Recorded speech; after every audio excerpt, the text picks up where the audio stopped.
আসসালামু আলাইকুম ওয়া রাহমাতুল্লাহি ওয়া বারাকাতুহু। আলহামদুলিল্লাহি কাফা ওয়া সালামুন আলা ইবাদিহিল্লাযিনা ইসতাফা, আম্মা বা'দ।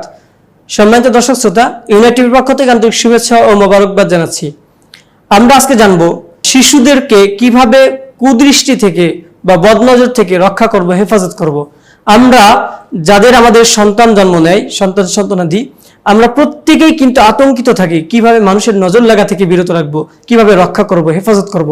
এই জন্য আমরা কিন্তু হুজুরদের কাছে নিয়ে যাই যে হুজুর একটু পরে দেন, একটু পানি পরে দেন, একটু ফু দিয়ে দেন, একটু ঝেড়ে দেন, নানা ধরনের কাজকর্ম করে থাকি। এমনকি অনেকেই মাথায় কালো টিপ দিয়ে রাখে।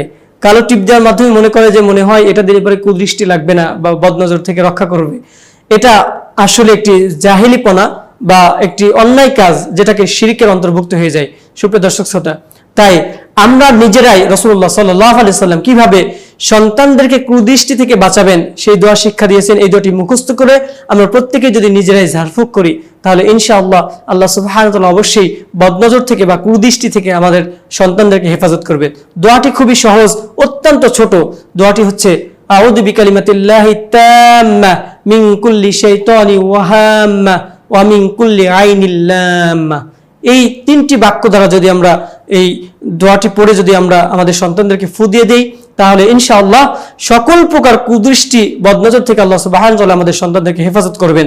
তাই যারা আমরা মা বাবা রয়েছি বা যারা আমরা এখন মা বাবা হওয়ার সম্ভাবনায় রয়েছি, প্রত্যেকেই এই দোয়াটির সাথে অভ্যস্ত হয়ে মুখস্থ করে নেই এবং সন্তানদেরকে পড়ে পড়ে ঝাড়ফুঁক করি, যাতে করে আল্লাহ সুবহানাহু ওয়া তাআলা আমাদের সন্তানদেরকে বদনজর থেকে হেফাজত করেন। আল্লাহ রাব্বুল আলামিন আমাদের প্রত্যেককে সুন্নতে আমলে অভ্যস্ত হওয়ার তৌফিক দান করুন, আমিন। ওয়া আখিরু দাওয়ানা আলহামদুলিল্লাহি রাব্বিল আলামিন। আসসালামু আলাইকুম ওয়া রাহমাতুল্লাহি ওয়া বারাকাতুহু।